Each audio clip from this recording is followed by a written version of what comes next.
టెట్కి సంబంధించినటువంటి సైన్స్ కంటెంట్లో ఈ వీడియోలో అయస్కాంతత్వం యొక్క ధర్మాలను తెలియజేసేటువంటి ఒక చాప్టర్ ఉంది 6th క్లాస్లో. దానికి సంబంధించినటువంటి ఆ చాప్టర్కి సంబంధించినటువంటి విషయాలను మనం డిస్కస్ చేద్దాం. ఇది చూడడానికి చాలా సింపుల్ టాపిక్ లాగా ఉంటుంది, బట్ కానీ కొన్ని ఇంపార్టెంట్ బిట్స్ ఉన్నాయి, అవేంటో చూద్దాం. ఇక్కడ ఈరోజు టాపిక్ వచ్చేసి 6th క్లాస్ సంబంధించినటువంటి అయస్కాంతాలతో ఆటలు, ప్లేయింగ్ విత్ మ్యాగ్నెట్స్ అంటాం ఇంగ్లీష్లో. మనకి దీంట్లో ఇంపార్టెంట్ బిట్ ఏంటంటే లోడ్ స్టోన్ అనేది ఒక సహజ అయస్కాంతము. లోడ్ స్టోన్ అనేది ఒక సహజ అయస్కాంతము. సహజ అయస్కాంతానికి ఇంకో ఉదాహరణ భూమి. అయస్కాంతం, అసలు అయస్కాంతం అంటే ఏంటి? ఆకర్షణ స్వభావం కలిగేదాన్ని మనం అయస్కాంతం అంటాం. ఒక పదార్థం అనేది వేరే పదార్థాలను ఆకర్షించేటువంటి స్వభావం ఉన్న వాటిని అయస్కాంతం అంటాం. ఏవైతే ఆకర్షించబడుతున్నాయో వాటిని అయస్కాంత పదార్థాలు అని అంటారు. ఈ ప్రక్రియ ఏమంటామంటే అయస్కాంతత్వము అంటాము. అయస్కాంతత్వము అనగా ఆకర్షించే స్వభావానికి లోని కావడం. ఒక వస్తువు అనేది అయస్కాంతత్వ ధర్మాన్ని ప్రదర్శిస్తుంది అని అంటాము. అంటే అర్థం ఏంటి? ఆ వస్తువు అనేది వేరే పదార్థాలను ఆకర్షిస్తుంది. అప్పుడు ఆ వస్తువు యొక్క స్వభావాన్ని అయస్కాంతత్వ స్వభావము అని అంటారు. ఇక్కడ ఆ వస్తువు వేరే వాటిని అయితే ఆకర్షిస్తుందో వాటిని అయస్కాంత పదార్థాలు అని అంటాం. మనం మ్యాగ్నెట్ ఏమో అయస్కాంతం అంటాం, మ్యాగ్నెటిజంనేమో అయస్కాంతత్వం అంటాం, అయస్కాంత పదార్థాలనేమో మ్యాగ్నెటిక్ మెటీరియల్స్ అంటాం ఇంగ్లీష్లో. సో ఇక్కడ ఫస్ట్ థింగ్ ఏంటంటే మనకు తెలియాల్సింది, ఏవైతే అయస్కాంతం మ్యాగ్నెట్ ఉంటుందో ఆ మ్యాగ్నెట్ అనేది స్టీల్ మరియు ఐరన్ మెటీరియల్తో కలిపి చేయడం జరుగుతుంది. అయస్కాంతం అనేది ఏ పదార్థాలతో తయారు చేయబడుతుంది అని అడిగినప్పుడు మనకి ఆన్సర్ స్టీల్, ఐరన్, ఉక్కు మరియు ఇనుము. సో ఈ ఇనుము మరియు ఉక్కు యొక్క మిశ్రమం, alloy of steel and iron is taken as a magnet. So ఇక్కడ ఈ మ్యాగ్నెట్కి కొన్ని ధర్మాలు ఉంటాయి.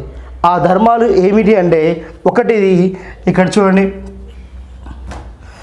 అయస్కాంతానికి ద్విధ్రువ ధర్మం ఉంటుంది, తర్వాత దిశా ధర్మం ఉంటుంది. ఇవి రెండు మెయిన్. సో ఈ అయస్కాంతత్వం గురించి మాట్లాడేటప్పుడు మనకి ఏదైనా ఒక అయస్కాంతం ఉందనుకోండి, ఆ అయస్కాంతం అనేది రకాలు ఉన్నాయి. చూడండి, అయస్కాంత రకాలు, ఒకటి దండాయస్కాంతము, గుర్రపు నాడ అయస్కాంతము, వలయాకారపు అయస్కాంతము, బిళ్ళ అయస్కాంతము. సో దండాయస్కాంతాన్ని మనం ఇంగ్లీష్లో ఏమంటామంటే బార్ మ్యాగ్నెట్ అంటాం. సో ఇది బార్ మ్యాగ్నెట్. తర్వాత గుర్రపు నాడ, హార్స్ షూ అంటాం, ఆ మ్యాగ్నెట్ ఇలా ఉంటుంది. నెక్స్ట్ వలయాకారపు సర్కిల్, రింగ్ మ్యాగ్నెట్ అంటాం, దీన్ని ఇలా ఉంటుంది. నెక్స్ట్ బిళ్ళ అయస్కాంతము, like this, it is a disc అనమాట. సో బార్ మ్యాగ్నెట్, దీన్ని దండాయస్కాంతం అంటాం, దీన్ని గుర్రపు నాడ అయస్కాంతం అంటాం, దీన్ని వలయాకారపు అంటాం, దీన్నేమో బిళ్ళ అయస్కాంతం, డిస్క్ అంటాం. సో ఇక్కడ మనకి ఈ అయస్కాంత రకాలు ఈ విధంగా ఉన్నప్పుడు ఏవైతే మనము తయారు చేస్తున్నామో వాటిని కృత్రిమ అయస్కాంతాలు అంటారు. ఏవైతే న్యాచురల్గా దొరుకుతాయో వాటిని సహజ అయస్కాంతాలు అంటారు. సహజ అయస్కాంతాలకు ఉదాహరణగా మనం లోడ్ స్టోన్ మరియు భూమిని చెప్తున్నాం. ఏవైతే ఇప్పుడు మనం ఈ అయస్కాంత రకాల గురించి మాట్లాడుతున్నామో ఈ అయస్కాంత రకాలు అన్నీ కూడా మనకి కృత్రిమ మ్యాగ్నెట్స్ అవుతాయి, అయస్కాంతాలు అవుతాయి. సో ఇక్కడ మనకి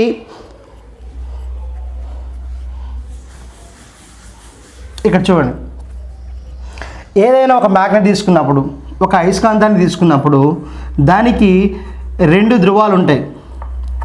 అయస్కాంతం తీసుకున్నప్పుడు మనము ఇలా ఈ దండాయస్కాంతం అంటాం. ఈ దండాయస్కాంతాన్ని తీసుకున్నప్పుడు ఇక్కడ లాస్ట్లో ఏమని మార్క్ ఉంటుందంటే నార్త్ అండ్ సౌత్. ఇది ఉత్తర ధ్రువము, ఇది దక్షిణ ధ్రువం అని చూపించడం జరుగుతుంది. ఏదైనా అయస్కాంతంలో ధ్రువాలు అనేవి ఖచ్చితంగా చివరల వద్ద మాత్రమే చూపిస్తారు. ఎందుకు అంటే దానికి మనము ఒక పేపర్ తీసుకొని ఆ పేపర్లో ఇలా ఐరన్ ఫిల్లింగ్స్ చిన్న చిన్న ఇనుప ముక్కలు ఇలా ఉంచామనుకోండి. ఒక పేపర్ తీసుకున్నాం, ఆ పేపర్ మొత్తం కూడా ఇనుప ముక్కలు ఉన్నాయి, ఐరన్ ఫిల్లింగ్స్ ఉన్నాయి.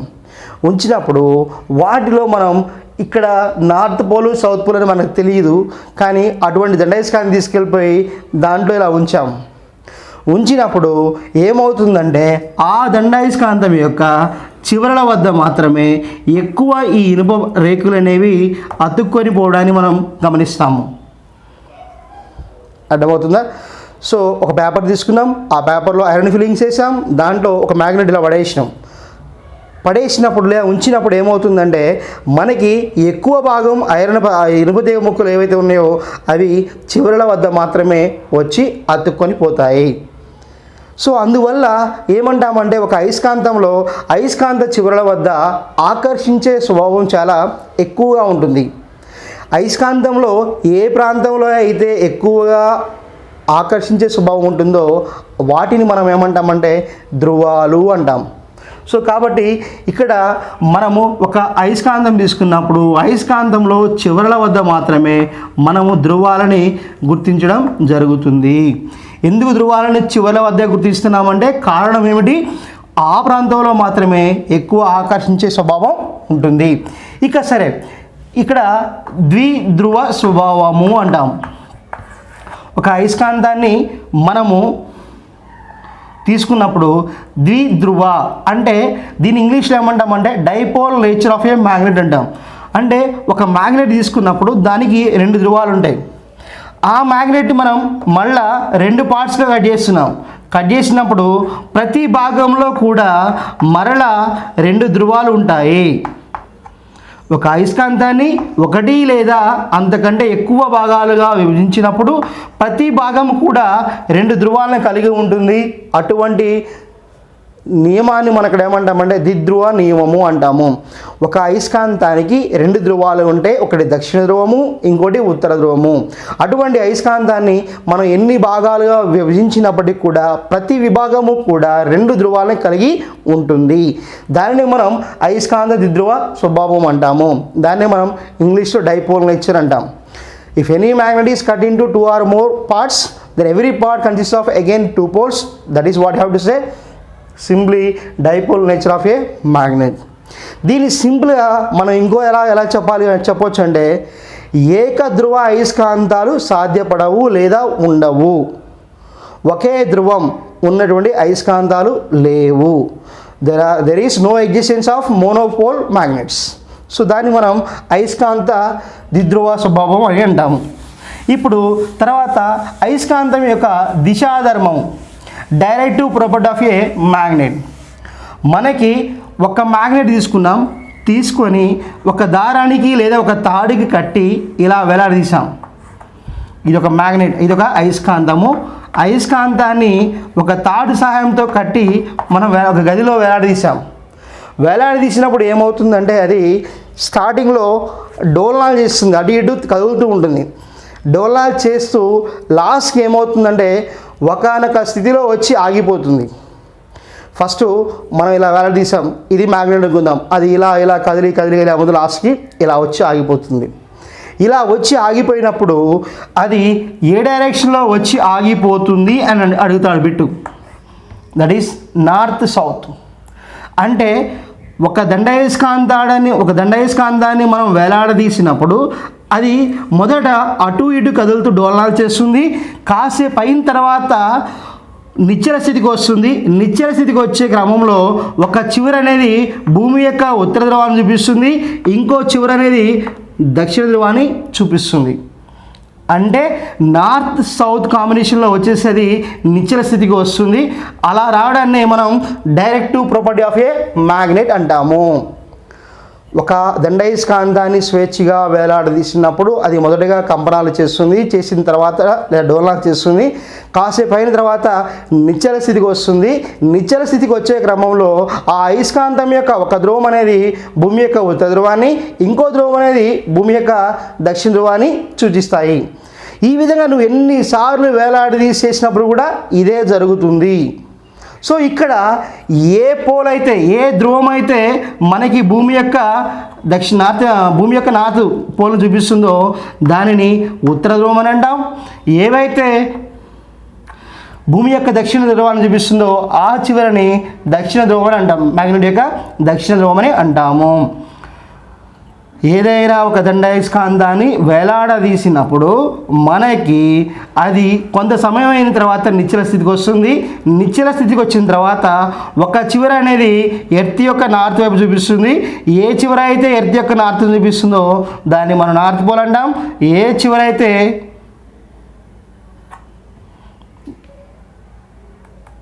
సౌత్ని చూపిస్తుంది దాన్ని మనం సౌత్ పోల్ అని అంటాం. సో ఇక్కడ చూడండి, దాన్ని మనం ఏమన్నాం, డైరెక్టివ్ ప్రాపర్టీ అంటాం. ఇక్కడ చూడండి, మనకి సజాతి ధ్రువాలు, విజాతి ధ్రువాలు అంటే రెండు మ్యాగ్నెట్ తీసుకుంటాం. రెండు అయస్కాంతాలు తీసుకున్నప్పుడు ఒకటి నార్త్, ఇంకోటి సౌత్. ఇంకో మ్యాగ్నెట్ తీసుకుందాం, ఇంకోటి నార్త్ సౌత్. ఇక్కడ సజాతి ధ్రువాలంటే నార్త్ అయినా ఉండొచ్చు, సౌత్ అయినా ఉండొచ్చు. విజాతి ధ్రువాలంటే నార్త్ అండ్ సౌత్ లేదా సౌత్ అండ్ నార్త్. వీటి మనం విజాతి ధ్రువాలు అంటాం. అయస్కాంత ధర్మాలలో నెక్స్ట్ వచ్చేసి ఏంటంటే సజాతి ధ్రువాలు ఎప్పుడు కూడా వికర్షించుకుంటాయి. Unlike poles always repels each other, like poles always repels each other and unlike poles always attracts each other. So ఇక్కడ లైక్ పోల్స్ని ఏమంటామంటే సజాతి ధ్రువాలు అంటాం. అన్లైక్ అంటే విజాతి అంటాం. సో ఇక్కడ నార్త్ తీసుకున్నప్పుడు, ఉత్తరం తీసుకున్నప్పుడు ఏమవుతుందంటే అవి వికర్షణ గురవుతాయి. ఇది నార్త్ పోల్, ఇది నార్త్ పోల్. ఫర్ ఎగ్జాంపుల్ ఈ విధంగా తీసుకొచ్చాం. ఇంకో మ్యాగ్నెట్ తీసుకున్నా, ఇది సౌత్, ఇది నార్త్. ఇక్కడ ఏ ధ్రువం ఉంది, దక్షిణ ధ్రువం ఉంది. ఇక్కడ ఏ ధ్రువం ఉంది, దక్షిణ ధ్రువం ఉంది. ఈ రెండు ఏంటి, ఒకే విధంగా ఉన్నాయి కాబట్టి వీటి మనం సజాతి ధ్రువాలు అంటాం. ఈ సజాతి ధ్రువాలు అనేవి ఒకదాన్ని ఒకటి వికర్షించుకుంటాయి. అదే విధంగా కాకుండా ఒకవేళ ఇక్కడ నార్త్, ఇక్కడ సౌత్ ఉన్నట్లయితే ఇప్పుడు ఇవి మనకి విజాతి ధ్రువాలు అవుతాయి. ఈ విజాతి ధ్రువాలు అనేవి ఆకర్షణకు లోనవుతాయి. సో ఈ విధంగా ఈ అయస్కాంత ధర్మాలు మనం వివరించవచ్చు. మనకి కాంపిటేటివ్ ఎగ్జామ్ పాయింట్ ఆఫ్ వ్యూలో వచ్చేటువంటి మనకి ఇంకో బిట్ చూడండి. మనకి బలమైన అయస్కాంతాలలో ఇప్పటివరకు ఎటువంటి ఒక పదార్థం బలమైన అయస్కాంతంగా తీసుకుంటామంటే నియోడైమియం అనేటువంటి ఒక పదార్థాన్ని బలమైన అయస్కాంతంగా తీసుకోవడం జరుగుతుంది. సో నెక్స్ట్ విద్యుత్ అయస్కాంతత్వం లేదా ఎలక్ట్రోమాగ్నెట్స్ అంటాం. ఎలక్ట్రోమాగ్నెట్స్ని ఏ విధంగా తయారు చేస్తారు? సో మనకి ఎలక్ట్రోమాగ్నెట్స్ అంటే విద్యుత్ అయస్కాంత పదార్థాలు ఏం చేస్తారంటే ఒక అయస్కాంతాన్ని తీసుకొని అయస్కాంతం చుట్టూ ఒక వైర్ని చుట్టేసి ఎలక్ట్రోమాగ్నెట్స్ని రూపొందించడం జరుగుతుంది. సో ఇక్కడ తీసుకునేది అయస్కాంత పదార్థం అయి ఉండొచ్చు లేదా స్టీల్ మెటీరియల్ తీసుకొని దాని చుట్టూ మనం ఒక ఎలక్ట్రిక్ వైర్ చుడితే కరెంట్ సప్లై చేస్తే అది ఎలక్ట్రోమాగ్నెట్ అవుతుంది. సో నెక్స్ట్ వచ్చేసి అయస్కాంత ప్రేరణ. అయస్కాంత ప్రేరణ అంటే ఏంటంటే ఒక వస్తువుకి దగ్గరగా అయస్కాంతం ఉన్నప్పుడు ఆ అయస్కాంతం ప్రభావానికి లోనయ్యి ఆ వస్తువు కూడా అయస్కాంతం వల్లే ప్రవర్తిస్తుంది. దాన్ని మనం ఏమంటామంటే అయస్కాంత ప్రేరణ అంటాం. అర్థమవుతుందా? ఏదైనా ఒక వస్తువుని అయస్కాంతానికి దగ్గరగా ఉన్నప్పుడు ఆ వస్తువు కూడా అయస్కాంత లక్షణాలు పొందినట్లయితే అప్పుడు ఆ వస్తువుకున్న ధర్మాన్ని మనం ఏమంటామంటే అయస్కాంత ప్రేరణ అని అంటాం. ఫర్ ఎగ్జాంపుల్ ఇప్పుడు చూడండి, ఇక్కడ ఒక మ్యాగ్నెట్ ఉంది. సో ఆ మ్యాగ్నెట్కి నార్త్ సౌత్ అని చూపిస్తున్నా. ఈ మ్యాగ్నెట్ కింద ఒక ఐరన్ పిన్ ఇలా అట్రాక్ట్ అయి ఉంది. సో ఇది అయస్కాంతము, ఇది అయస్కాంత పదార్థం, ఇది నెయిల్, ఐరన్ నెయిల్ అంటున్నాను, ఇనుప మేకు అంటున్నాను. సో ఇప్పుడు ఏవైతే ఈ నెయిల్ ఉందో, ఇనుప మేకు ఉందో, ఆ ఇనుప మేకు కూడా అయస్కాంతంలాగా ప్రదర్శిస్తుంది. ఎలా అంటే అది ఇంకొక నెయిల్ని అట్రాక్ట్ చేస్తుంది. ఇదేమో అయస్కాంతము, అయస్కాంతాన్ని నేరుగా ఈ మేకు అనేది డైరెక్ట్ ఐరన్ మేకు అనేది ఇక్కడ డైరెక్ట్ కాంటాక్ట్లో ఉంది. సో అప్పుడు ఇది అట్రాక్ట్ అయింది. కానీ ఏవైతే రెండవ మేకు ఉందో ఆ రెండవ మేకు అనేది అయస్కాంతంతో నేరుగా స్పర్శలో లేదు, కానీ అయినప్పటికీ అది ఆకర్షణ లోనవుతుంది. ఎందుకు? ఈ రెండవ మేకు మధ్యలో, అయస్కాంతానికి మధ్యలో ఇంకో మేక ఏవైతే ఉంటుందో ఆ మేక అనేది తాత్కాలికంగా అయస్కాంతంలా పనిచేస్తుంది. ఈ మొదటి ఐరన్ నేల్ అయితే ఉంటుందో అది ఏ విధంగా ప్రయాణిస్తుంది, ఏ విధంగా ఉపయోగపడుతుంది అంటే మనకి సింపుల్గా ఇది తాత్కాలిక అయస్కాంత ధర్మాన్ని పొందుతుంది. సో తాత్కాలిక అయస్కాంత ధర్మం పొందినప్పుడు అది రెండవ ఐరన్ మేక్ని ఆకర్షించడం జరుగుతుంది. సో ఇది అయస్కాంత ప్రేరణ గురించి అడిగేటువంటి మరికొన్ని బిట్స్ చూద్దాం.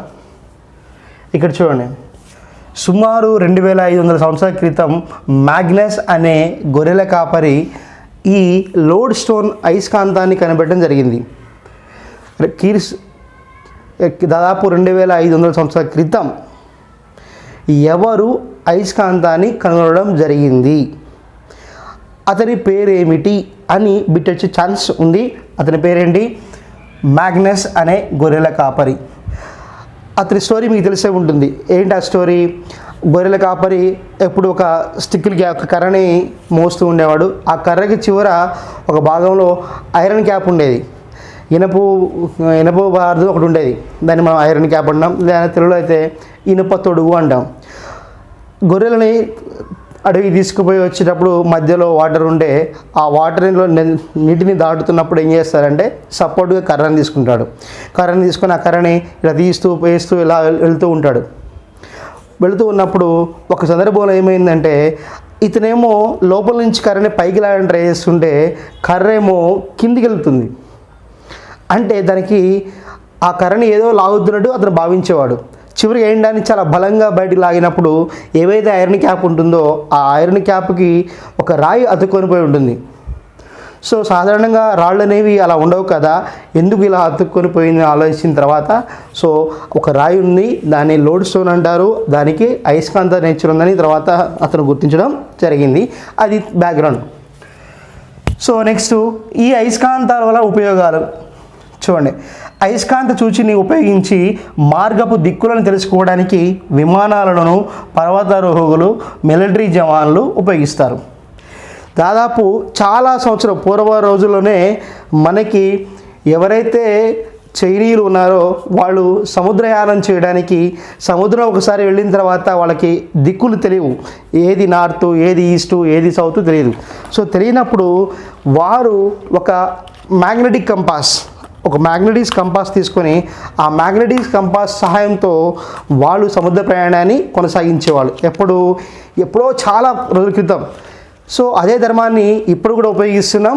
మనకి మ్యాక్సిమం ఎలా ఉంటుందంటే కంపాస్ అనేది ఇలా ఉండేసి దాంట్లో ఇలా చూపిస్తాడు, నార్త్, సౌత్, ఈస్ట్, వెస్ట్ అని ఇలా చూపించి ఒక మ్యాగ్నెటిక్ నీడిల్ ఇలా ఉంటుంది.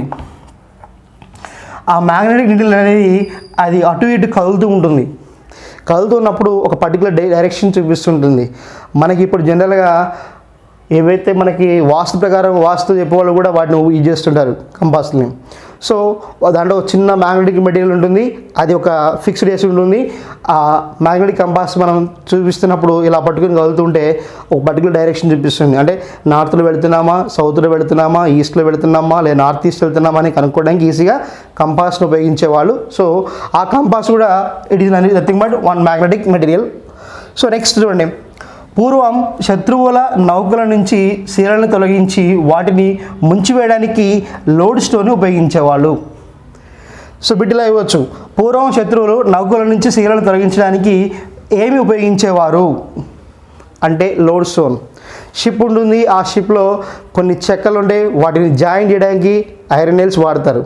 ఆ ఐరన్ నెయిల్స్ వాడినప్పుడు వాటిని సపరేట్ చేయాలంటే లోడ్ స్టోన్స్ ఉపయోగించేవాళ్ళు. ఎప్పుడైతే ఆ నెయిల్స్ అనేవి లోడ్ స్టోన్కి అట్రాక్ట్ అయినాయో అవి జాయింట్ అనేది తొలగిపోతుంది, షిప్ మునిగిపోతుంది. నెక్స్ట్, జంతువుల కడుపులో నుంచి ఇనుప తీగలను, మేకులను తొలగించడానికి అయస్కాంత పరికరాలు వాడతారు.